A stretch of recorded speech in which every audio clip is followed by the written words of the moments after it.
जरा कल्पना करने की कोशिश कीजिए, एक अनपढ़, गरीब और बहुत ही बूढ़ी औरत की, जिसके पास ना कोई पैसा है, ना कोई हथियार है और ना ही कोई खास रुतबा। सुनकर तो यही लगता है कि ये कोई बहुत ही लाचार सी महिला होगी। बिल्कुल, पहली नजर में यही लगता है, लेकिन असल में एक बड़े शहर की सबसे अमीर, इज्जतदार और पढ़ी लिखी महिलाएं उसकी सूरत देखकर थर-थर कांपती हैं।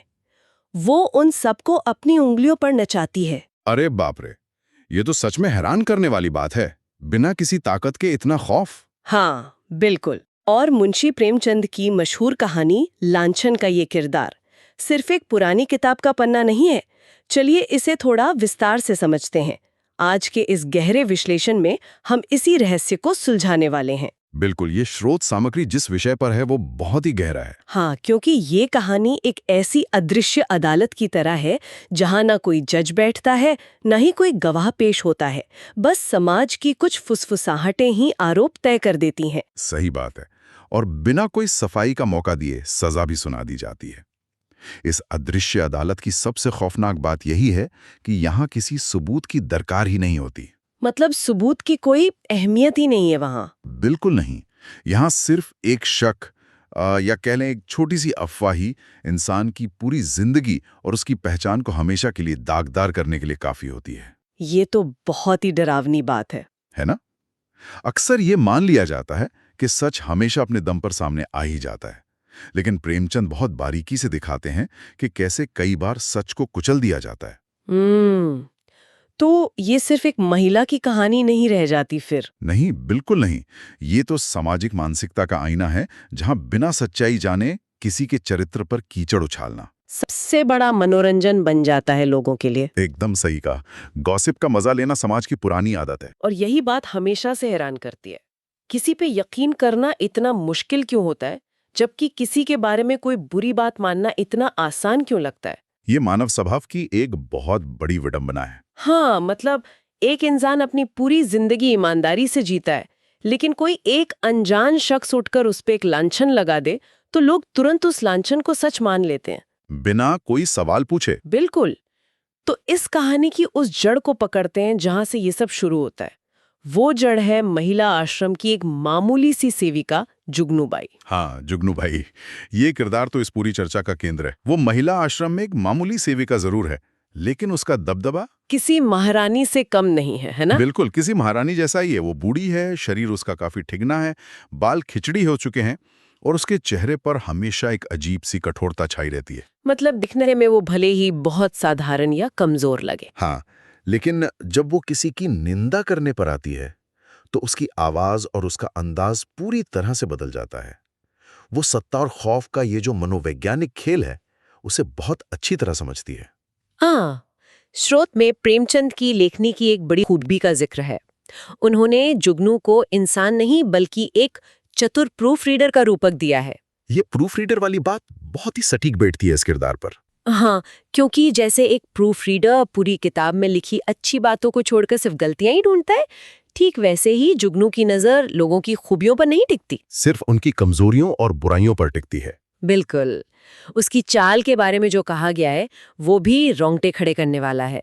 उसमें बिल्लियों जैसा संयम है, वो दबे पांव चलती है, लेकिन शिकार की आहट पाते ही झपटने को पूरी तरह तैयार रहती है, एकदम किसी शिकारी की तरह। लेकिन यहाँ एक बात थोड़ी अजीब लगती है। कौन सी बात? देखिए, ये सब जो महिलाएं हैं वो अमीर हैं, पढ़ी लिखी हैं और इज्जतदार हैं, और जुगनू तो बस एक गरीब सेविका है। तो ये सारी औरतें मिलकर उसे बाहर क्यों नहीं निकाल दी थीं? इतना खौफ क्यों है उसका? यहाँ जो बात सबसे दिलचस्प है वो ये कि जुगनू का असली हथियार उसकी हैसियत या पैसा नहीं है, बल्कि उसकी जानकारी है। जानकारी? मतलब वो उनके राज जानती है? बिल्कुल। जुगनू के पास इन महिलाओं के पिछले रहस्य यानी उनके अतीत के कुछ दबे हुए राज हैं। ये रहस्य पिंजरे में बंद किसी भयंकर जानवर की तरह होते हैं। बाप रे, ये तो बहुत खतरनाक है। इसे इस तरह समझा जा सकता है जैसे धनवान लोगों को हमेशा चोरों का डर सताता है कि कहीं उनकी दौलत न लुट जाए। हाँ, तिजोरी की चाबी हमेशा छुपा कर रखते हैं। ठीक वैसे ही इज्जतदार लोगों को अपने मान की, अपनी प्रतिष्ठा की रक्षा करनी पड़ती है। एक महिला के लिए समाज में उसकी इज्जत कई दरवाजों वाले एक मजबूत किले की तरह होती है। ससुराल की हर तरफ की इज्जत बचानी होती है समाज की नजरों में।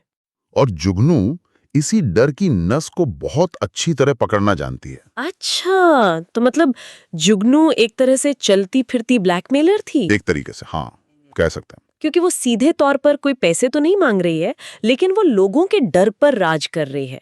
उसके दिमाग में न जाने कितने पुराने गड़े मुर्दे दबे पड़े होंगे। और औरतों को हमेशा यही डर लगा रहता है कि अगर जुगनू जरा सी भी नाराज हो गई तो वो बीच बाजार में उनके अतीत का कच्चा चिट्टा खोल देगी। इसीलिए हर कोई उसकी खुशामद करने में लगा रहता है, उसकी हाँ में हाँ मिलाता है। इसे ब्लैकमेलिंग से भी एक कदम आगे की चीज मान लेना चाहिए। ये खौफ की एक तरह की मनोवैज्ञानिक सत्ता है। और सच कहूं तो इसमें समाज का भी उतना ही बड़ा हाथ है। समाज का हाथ कैसे? देखिए, निंदा करना, गॉसिप करना, दूसरों की बुराई में मजे लेना, ये इंसानों का एक बहुत पुराना शगल रहा है। हाँ, चाय पर चर्चा के नाम पर दूसरों की ही बातें होती हैं अक्सर। बिल्कुल। और जुगनू इस गॉसिप की सबसे बड़ी सप्लायर है। जब तक लोग दूसरों की बुराई सुनने में मजा लेते रहेंगे, तब तक जुगनू जैसी औरतों का राज चलता रहेगा। ये तो बहुत ही गहरी बात कह दी आपने। वो सिर्फ राज ही नहीं जानती, वो ये भी अच्छी तरह जानती है कि उस राज को कैसे, कब और किसके सामने एकदम मसालेदार बनाकर पेश करना है।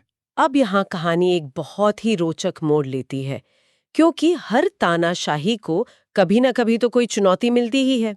खौफ का ये साम्राज्य बड़े मजे से चल रहा था कि अचानक एक नए किरदार की एंट्री होती है। हाँ, एक ऐसी महिला की एंट्री होती है जो इन पुराने रूढ़िवादी नियमों को मानने से साफ इनकार कर देती है। मिस खुर्शीद। बिल्कुल, मिस खुर्शीद।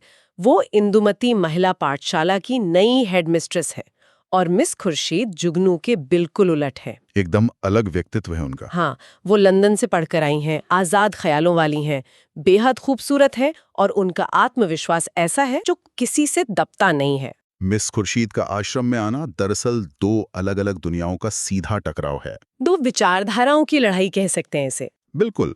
एक तरफ जुगनू है जो पुरानी रूढ़िवादी सोच और डर का प्रतीक है, और दूसरी तरफ मिस खुर्शीद हैं जो नई सोच, आज़ादी और निडरता का चेहरा है। लेकिन आश्रम की जो प्रधान है मिसेस टंडन, उन्हें जुगनू अक्सर ताना मारने के लिए सदा सुहागिन कहती है, क्योंकि वे एक विधवा हैं। हाँ, जुगनू की जबान बहुत कड़वी है। मिसेस टंडन मिस खुर्शीद को एकांत में ले जाकर चेतावनी देती हैं। वे साफ कहती हैं कि जुगनू से बचकर रहना चाहिए, क्योंकि सबका भाग्य उसकी मुट्ठी में है। एक तरह से वो उन्हें डराने की या बचाने की कोशिश कर रही हैं। हाँ, मिसेस टंडन समझाती हैं कि जुगनू के जासूस पूरे शहर में फैले हुए हैं।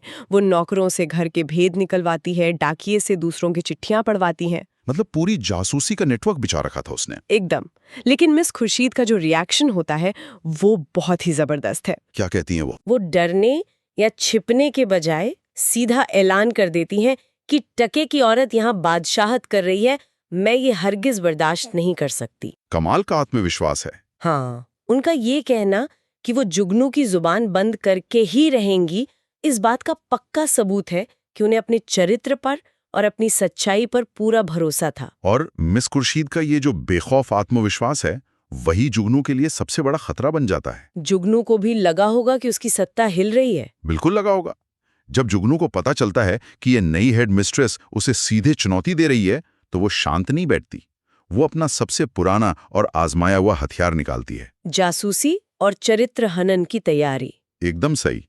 वो सीधे मिस खुर्शीद के खानसामा के पास पहुंचती है। क्योंकि नौकरों से बेहतर घर के भेद और कौन दे सकता है भला। हाँ, जो इंसान घर में 24 घंटे रहता है उसे तो सब पता ही होता है। जुगनू को मिस खुर्शीद के खिलाफ कोई ऐसा मसाला चाहिए था जिससे वो उनकी समाज में बनी हुई उस साफ सुथरी छवि को तार तार कर सके। और खानसामा जो बातें बताता है वो आज के हिसाब से शायद बहुत ही मामूली लगे। आज के समय में तो उन बातों पर कोई ध्यान भी न दे। हाँ, लेकिन जुगनू के उस रूढ़िवादी चश्मे से देखने पर वे सब बहुत बड़े गुनाह थे। खानसामा बताता है कि मिस खुर्शीद कोई बहुत बड़े नवाब के खानदान की नहीं है। उनकी माँ आज भी मिशन में कोई मामूली सी नौकरी करती हैं। अच्छा, तो पारिवारिक पृष्ठभूमि पर हमला। बिल्कुल। फिर वो बताता है कि मिस खुर्शीद गिरजाघर नहीं जाती और शायद इसीलिए अपनी माँ से भी उनके रिश्ते बहुत अच्छे नहीं हैं। मतलब धर्म से भी विमुख हैं। ये तो जुगनू के लिए बहुत बड़ा मुद्दा मिल गया। और सबसे बड़ी बात जो जुगनू के कानों में किसी मधुर संगीत की तरह पड़ी, वो ये कि मिस खुर्शीद 30 साल की हो चुकी हैं और अब तक अविवाहित हैं। ओहो, उस जमाने में एक 30 साल की कुंवारी औरत, ये तो रूढ़िवादियों के लिए सबसे बड़ा निशाना होता था। हाँ, इस पर जुगनू तंज कसते हुए कहती है, 70 चूहे खाकर बिल्ली चली हज को। क्या बात है, ये डायलॉग तो बहुत मशहूर है। ये डायलॉग उस मानसिकता को पूरी तरह से नंगा कर देता है जो आजाद, कुंवारी और अपने मन की करने वाली महिलाओं को हमेशा शक की ही निगाह से देखती है। अगर हम इसे बड़े परिप्रेक्ष्य में देखें तो जुगनू यहाँ सिर्फ एक चुगलखोर औरत की तरह बर्ताव नहीं कर रही है। तो और क्या कर रही है वो? अनजाने में ही सही, वो एक ऐसे समाज की रखवाली कर रही है जो औरतों को हमेशा बंदिशों में और घूंघट में देखना चाहता है। पितृसत्तात्मक ढांचे की पहरेदार बन गई है वो। बिल्कुल। मिस खुर्शीद की आजादी, उनका बेबाकपन और उनका अविवाहित होना, ये सब उस सत्ता और उस सामाजिक ढांचे के लिए एक सीधा खतरा थे, जिसके सहारे जुगनू ने अपना पूरा खौफ कायम किया हुआ था। उसे अपनी कुर्सी खिसकती हुई नजर आ रही थी। जुगनू को मिस खुर्शीद के खिलाफ एक मजबूत दीवार खड़ी करनी थी और उसे वो दीवार बनाने के लिए सारी ईंटें मिल गई थी। नीच खानदान की है, माँ से नहीं पटती, धर्म से विमुख है और कुंवारी है। बिल्कुल, जुगनू के लिए इतना मसाला एक आजाद औरत को समाज की नजरों में गिराने के लिए काफी था। और वो सिर्फ दूसरों की बातों पर रुकने वाली नहीं थी। जुगनू तय करती है कि वो खुद जाकर जासूसी करेगी। खुद मैदान में उतरने का फैसला किया उसने। हाँ, वो एक दिन सुबह सुबह मिस खुर्शीद के बंगले में पहुंच जाती है, ये कहकर कि वो तो बस उन्हें आशीर्वाद देने आई है। आशीर्वाद के बहाने जासूसी, कितनी चालाक है वो। बहुत ज्यादा। असल मकसद तो सुराग ढूंढना ही था। मिस खुर्शीद उस वक्त सुबह की सैर से लौटी हैं। उनके हाथ में छतरी है, कुत्ते की जंजीर है और व्यायाम करने की वजह से चेहरे पर एक स्वाभाविक सी लाली छाई हुई है। एकदम आधुनिक महिला की छवि। वो जुगनू का बहुत सम्मान के साथ स्वागत भी करती हैं, लेकिन जुगनू की आंखें तो इधर-उधर कुछ और ही तलाश रही थीं। कोई सबूत, कोई गलती। किसी लॉटरी लगने से कम नहीं था। वहां अचानक एक नौजवान आता है, विलियम किंग। विलियम किंग, कहानी में एक नया मोड़। और मिस खुर्शीद दौड़कर उस नौजवान से गले मिलती हैं, उसे बड़े प्यार से पुकारती हैं। जुगनू ये सब देखकर एक कोने में दुबक जाती है। उसे तो जैसे मनचाही मुराद मिल गई होगी। हाँ, बाहर आकर वो खानसामा से पूछती है कि ये लौंडा कौन है। खानसामा भी अपना शक जताता है कि मामला कुछ गड़बड़ लगता है। यहाँ आकर कहानी का जो मनोवैज्ञानिक पहलू है वो बहुत गहरा हो जाता है। कैसे? हमें ये सोचना चाहिए कि मिस खुर्शीद असल में कर क्या रही हैं। उनके पास पूरा अधिकार था, रुतबा था। वे बहुत आसानी से जुगनू को उसी दिन नौकरी से निकाल सकती थी। हाँ, एक हेडमिस्ट्रेस के लिए एक सेविका को निकालना कोई बड़ी बात तो थी नहीं। बिल्कुल, लेकिन उन्होंने ऐसा कोई सीधा कदम नहीं उठाया। उन्होंने जुगनू को उसी के खेल में, उसी के बिछाए जाल में फंसाने का एक बहुत ही जटिल फैसला किया। ये बात इस पूरी कहानी में सबसे ज्यादा उलझाती है।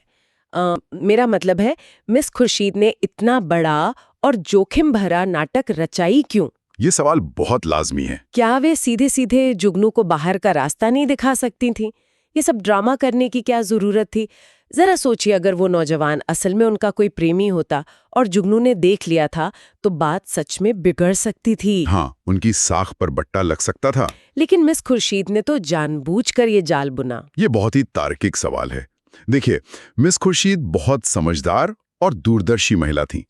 उन्होंने कुछ सोच समझ कर ही किया होगा। वे जानती थीं कि अगर वे अपनी ताकत का इस्तेमाल करके जुगनू को सिर्फ नौकरी से निकाल देती तो जुगनू बाहर जाकर और ज्यादा कीचड़ उछालती। हाँ, वो विक्टिम कार्ड खेलती बिल्कुल, है। वो पूरे शहर में ये ढिंडोरा पीटती कि मिस खुर्शीद ने अपनी सच्चाई छिपाने के लिए एक गरीब और बूढ़ी सेविका की आवाज को दबा दिया। लोग तो इसके बात पे यकीन भी कर लेते। इसीलिए मिस खुर्शीद का मुख्य मकसद जुगनू को सिर्फ आश्रम से हटाना नहीं था, बल्कि समाज में जुगनू की साख, उसकी जो विश्वसनीयता बनी हुई थी, उसे पूरी तरह जड़ से खत्म करना था। तो मतलब उसके उस अजेय होने के भ्रम को तोड़ना था। एकदम सही।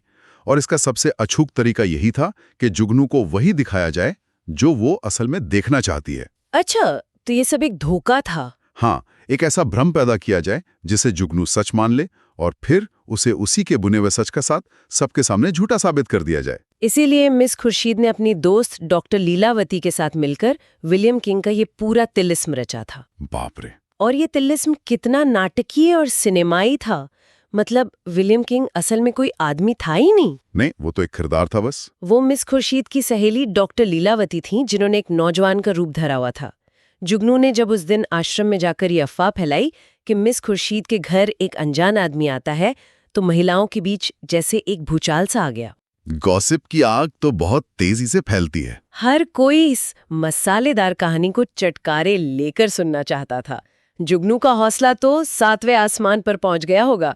उसने तय किया कि वो इस राज को पूरी तरह बेनकाब करके ही रहेगी। उसे लगा कि अब वो अपनी सत्ता वापस पालेगी। हाँ, तो वो उसी रात मिसेस टंडन से एक किताब मांगने का बहाना बनाती है और रात के ठीक 9 बजे मिस खुर्शीद के बंगले पर दोबारा जासूसी करने पहुंच जाती है। और मिस खुर्शीद तो जैसे इसी पल का इंतजार कर रही थी। जाल तैयार था पूरी तरह से। बिल्कुल। हाँ, जब जुगनू वहां पहुंचती है तो मिस खुर्शीद उसे जानबूझकर बरामदे में इंतजार करवाती हैं। वे अंदर जाती हैं, खूब सारा श्रृंगार करती हैं, एक चमकदार रेशमी साड़ी पहनती हैं, इत्र लगाती हैं। और जुगनू बाहर बैठी बैठी ये सब देख रही है। हाँ, जुगनू जो बाहर बैठी ये सब देख रही है, उसके दिमाग में चल रही उथल पुथल को प्रेमचंद ने बहुत बारीकी से पकड़ा है। उसके दिमाग में क्या चल रहा था उस वक्त। और जुगनू की सीमित और रूढ़िवादी सोच के हिसाब से औरतों के श्रृंगार करने का सिर्फ एक ही मकसद होता है, पुरुषों को लुभाना। वाह, कितनी संकीर्ण सोच है।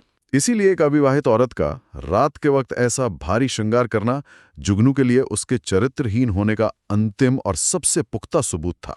और फिर शुरू होता है मास्टर स्ट्रोक ड्रामा। जैसे ही मिस खुर्शीद तैयार होकर बाहर आती हैं, तभी जूतों की चरमर आवाज के साथ विलियम किंग कमरे में घुसता है। पूरी नाटकीयता के साथ।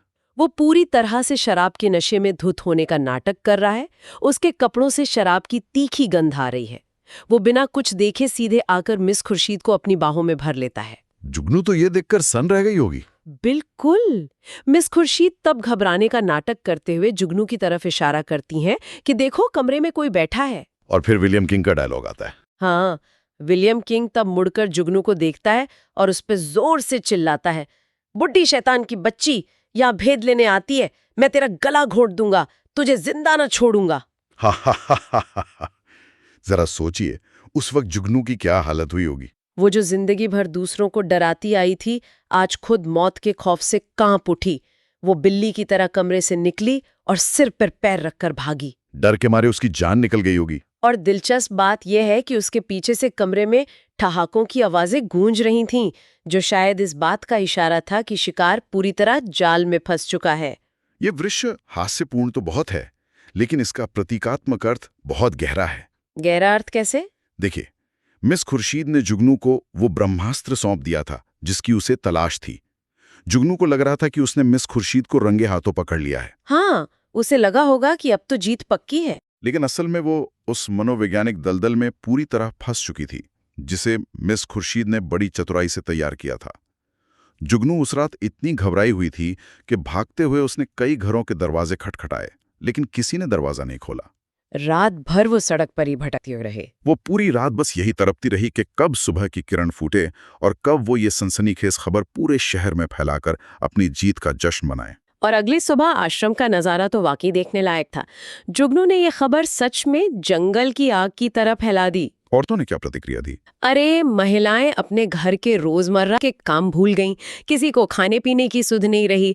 वे सब अपना अपना काम छोड़कर मजे ले लेकर जुगनू से ये कहानी सुन रही थीं। गॉसिप का असली मजा। जुगनू भी हर बार इस किस्से में कुछ नया रंग चढ़ाकर खूब नमक मिर्च लगा के सुना रही थी, बिना मिस खुर्शीद का पक्ष जाने, बिना कोई ठोस सबूत देखे। सब ने मिलकर एक तरफा फैसला सुना दिया। बिल्कुल। किसी ने कहा कि ऐसी औरत का मुंह देखना भी पाप है, तो किसी ने कहा कि उसे आज ही आश्रम से निकाल देना चाहिए। मतलब सिर्फ एक गॉसिप के आधार पर पूरी की पूरी उस अदृश्य अदालत ने अपनी सजा तय कर दी। यह एक महत्वपूर्ण सवाल खड़ा करता है, और यहीं पर इस पूरी कहानी का सबसे कड़वा सच छिपा हुआ है। कौन सा कड़वा सच? देखिए, हम जुगनू को तो बहुत आसानी से इस कहानी की विलन मान लेते हैं, लेकिन उन शिक्षित, संभ्रांत और सम्मानित महिलाओं का क्या, जो खुद को बहुत सभ्य मानती हैं? हाँ, लेकिन किसी दूसरी औरत का चरित्र हनन करने में, उस पर कीचड़ उछालने में उन्हें एक पल की भी झिझक नहीं हुई। वे सब तुरंत जुगनू की बातों पर यकीन करके मिस खुर्शीद को समाज से बहिष्कृत करने के लिए तैयार हो गईं। उन्हें आश्रम से निकाल फेंकने के लिए उतावली हो रही थी। ये दिखाता है कि हमारी सामाजिक मानसिकता कितनी जल्दी किसी भी नकारात्मक बात को सच मान लेती है, खासकर तब जब बात किसी स्त्री के चरित्र से जुड़ी हो। इस सच में बहुत हैरान करने वाला है कि लोग बुराई पर कितनी जल्दी यकीन कर लेते हैं। लेकिन इस कहानी का क्लाइमैक्स तो अभी बाकी ही था। हाँ, सबसे बड़ा धमाका। जब आश्रम में ये सब हंगामा चल ही रहा था, गालियां दी जा रही थीं, तभी बाहर एक मोटर गाड़ी आकर रुकती है। गाड़ी में मिस खुर्शीद और वही विलियम किंग बैठे थे। अब तो सबको अपनी आंखों से देखने का मौका मिल गया। जुगनू दूर से ही इशारा करके बताती है कि देखो वही लौंडा है। अब यहाँ उन संभ्रांत औरतों का दोहरा रवैया देखिए। क्या करती हैं वे? एक तरफ तो वे बड़ी बड़ी बातें कर रही थी कि मिस खुर्शीद का मुंह देखना पाप है, लेकिन दूसरी तरफ वे सब उस अनजान मर्द को देखने के लिए पर्दों और चिक के पीछे से झांकने लगीं। जिज्ञासा तो रोक नहीं पा रही थी अपनी। सबके अंदर उस बाके नौजवान को देखने की एक अजीब सी उत्सुकता जाग गई थी। और यहीं पर मिस खुर्शीद अपना आखिरी और सबसे दमदार पत्ता खेलती हैं। वे बड़े आराम से अंदर आती हैं और मुस्कुराते हुए जुगनू से पूछती हैं, कहिए भाई जी, रात आपको भागते हुए चोट तो नहीं आई? जुगनू को तो लगा होगा कि मिस खुर्शीद अभी भी डर रही हैं। हाँ, जुगनू अभी भी अपनी पूरी ऐंठ में है। उसे लगता है कि जीत उसी की हुई है। वो तमतमाते हुए कहती है कि शराबी को पर्दे में क्यों छिपा रखा है, इसे सबके सामने लाओ। वो खुद अपने पैर पर कुल्हाड़ी मार रही थी। बिल्कुल। तब मिस खुर्शीद दरवाजे पे आके आवाज लगाती हैं, तुम जरा यहाँ चले आओ। मोटर का हुड खुलता है और जो बाहर आता है उसे देखकर सबके होश उड़ जाते हैं। एकदम सन्न रह जाते हैं सब। क्योंकि वहां कोई विलियम किंग था ही नहीं, बल्कि रेशमी साड़ी पहने हुए मुस्कुराती हुई डॉक्टर लीलावती बाहर आती हैं। उस पल आश्रम में जो सन्नाटा छाया होगा उसे महसूस किया जा सकता है। बिल्कुल। जो औरतें थोड़ी देर पहले तक मिस खुर्शीद को समाज से निकालने की बातें कर रही थीं, वे सब हक्के बक्के रह गईं। उनके तो चेहरे ही उतर गए होंगे। जुगनू का मुंह शर्म से बिल्कुल छोटा सा हो गया। उसे समझ आ गया कि वो कितनी बुरी तरह से मात खा चुकी है। और लीलावती का वो डायलॉग। हाँ, लीलावती हंसते हुए कहती है, इस वक्त मैं लीलावती हूँ, रात को विलियम किंग बन जाती हूँ, इसमें बात ही क्या है। हाँ, क्या गजब का ताना था ये। इसके बाद तो आश्रम में जैसे एक धमाका होता है। ठहाकों की गूंज उठती है, कोई तालियां बजाता है, कोई मिस खुर्शीद की चतुराई को शाबाशी देता है। जो लोग अभी उन्हें निकाल रहे थे वही अब तालियां बजा रहे हैं। यही तो समाज का दोगलापन है। इस पूरी हड़कंप में जुगनू चुपचाप पीछे के दरवाजे से खिसक लेती है और फिर कभी उस शहर में दिखाई नहीं देती। एक बहुत बड़ी अफवाह का पर्दाफाश हो गया और सच की जीत हो गई। ये सच है कि इस कहानी में सच्चाई जीत गई, लेकिन यहाँ रुककर इस पूरी घटना के परिणामों पर गंभीरता से विचार करना बहुत जरूरी है। मतलब जीत तो हुई, लेकिन इसके पीछे का सच कुछ और है। अगर हम थोड़ा और गहराई में जाएं, तो पाएंगे कि मिस खुर्शीद ने अपनी बुद्धिमानी, अपने साहस और अपनी आजादी से इस लांछन को तो गलत साबित कर दिया। जुगनू का खौफ भी हमेशा के लिए खत्म हो गया। हाँ, वो तो शहर छोड़कर ही भाग गई। लेकिन उन महिलाओं का क्या जो बिना सच जाने फैसला सुनाने बैठ गई थीं? आज जुगनू चली गई है, कल समाज में कोई और जुगनू पैदा हो जाएगी। ये तो कभी ना खत्म होने वाला सिलसिला है। बिल्कुल। समाज की वो बुनियादी प्रवृत्ति जो दूसरों के चरित्र पर उंगली उठाने में मजा लेती है, वो तो वहीं की वहीं है। इस कहानी का मूल स्वर यही है कि भले ही सच बरी हो जाए, लेकिन समाज जिस तरह से लांछन लगाता है, उसकी खरोचें कहीं न कहीं बाकी रह ही जाती हैं। तो इस सब का अर्थ क्या निकलता है? इस पुरानी कहानी से आज के दौर में हम क्या समझ सकते हैं? जब इसे आज के समाज से जोड़कर देखा जाए, तो ये कहानी आज भी उतनी ही प्रासंगिक लगती है। शायद आज के समय में और भी ज्यादा प्रासंगिक है। बल्कि आज के समय में जब सूचनाओं की बाढ़ है, व्हाट्सएप और सोशल मीडिया का दौर है, तब तो ये स्थिति और भी भयानक हो जाती है। ये तुलना बिल्कुल सटीक है। आज के दौर में अफवाहें फैलने में पूरी रात का इंतजार नहीं करना पड़ता, बस 1 सेकंड लगता है। एक क्लिक और खबर पूरी दुनिया में। एक गलत फॉरवर्ड मैसेज, एक संदर्भ से कटी हुई कोई तस्वीर, और किसी की पूरी जिंदगी दांव पर लग जाती है। लोग बिना सोचे समझे उसे शेयर करते रहते हैं। कई बार अनजाने में उस आश्रम की महिलाओं की तरह ही व्यवहार होने लगता है, जहां बिना सोचे समझे, बिना सच की जांच किए किसी भी नई जुगनू यानी किसी भी गॉसिप पर यकीन कर लिया जाता है और चुटकियों में फैसला सुना दिया जाता है। एकदम सही। आखिर में इस गहरे विश्लेषण को खत्म करते हुए एक ऐसा विचार है जिस पर गौर करना बहुत जरूरी है। ये सोचना सच में बहुत दिलचस्प है। क्या बात? अगर मिस खुर्शीद ने वो नाटक न रचा होता, अगर डॉक्टर लीलावती ने विलियम किंग का रूप न धरा होता, तो कहानी का अंत क्या होता? तो शायद सच्चाई कभी सामने ही नहीं आ पाती। जुगनू की फैलाई हुई वो पूरी तरह से झूठी बात मिस खुर्शीद की हकीकत बन जाती। उन्हें हमेशा के लिए एक कलंकित औरत मान लिया जाता। ये विचार सच में कंपा देने वाला है। असल जिंदगी में जहां सच्चाई साबित करने के लिए कोई ऐसा नाटक नहीं रचा जा सकता, जहां कोई विलियम किंग नहीं होता जो ऐन मौके पर लीलावती बन जाए। वहां तो इंसान को अकेले ही लड़ना पड़ता है। वहां अनजाने में ही सही कितनी जुगनुओं की बातों पर यकीन करके किसी निर्दोष पर लांछन लगाने वाले समाज का निर्माण हो जाता है। अक्सर ये देखने को मिलता है कि जब किसी के बारे में कोई चटपटी अफवाह सामने आती है तो क्या वाकई सच्चाई की तलाश की जा रही होती है, या सिर्फ उस अफवाह का मजा लिया जा रहा होता है। बिल्कुल। क्या लोग सच जानना चाहते हैं या किसी और की जिंदगी की कीमत पर सिर्फ अपने मनोरंजन का मजा लेना चाहते हैं? इसी गंभीर सवाल के साथ आज के इस गहरे विश्लेषण को यहीं विराम देते हैं। बहुत ही विचारणीय चर्चा रही। धन्यवाद। फिर मिलेंगे एक नए विषय के साथ।